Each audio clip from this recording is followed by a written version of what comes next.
Kabar gembira bagi investor reksadana campuran. Hingga Juli 2022, reksadana campuran masih membukukan kinerja positif dengan kenaikan 0,74%. Apakah tren kenaikan reksadana campuran masih akan berlanjut? Senior Vice President, Head of Retail, Product Research and Distribution Division, PT Henan Putihai Asset Management Reza Fahmi Riawan mengatakan, kinerja aset investasi reksadana campuran sejauh ini masih baik.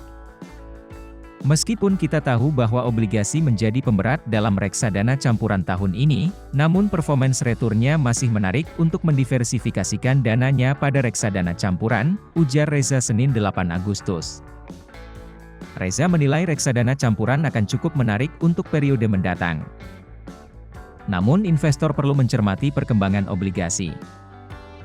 Saat ini, obligasi di Indonesia cukup menarik dengan rata-rata yield 6% hingga 7%.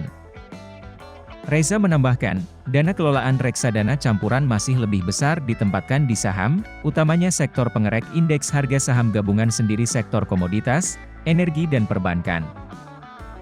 Harga saham-saham sektor komoditas, energi dan perbankan masih memiliki potensi pertumbuhan hingga akhir tahun.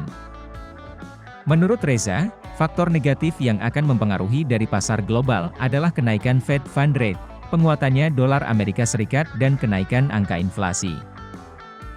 Hal ini berpotensi menghalangi investor asing kembali masuk ke pasar domestik. Namun Reza meyakini investor asing tetap melihat Indonesia sebagai pasar yang bagus. Pasalnya, Indonesia sebagai emerging market memiliki potensi kenaikan ekonomi yang besar dibanding dengan negara berkembang lainnya.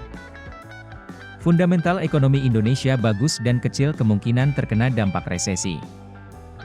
Sedangkan faktor positif reksadana campuran adalah pada pergerakan harga komoditas yang diprediksi masih akan mengerek indeks harga saham gabungan, dan fundamental ekonomi Indonesia yang membaik.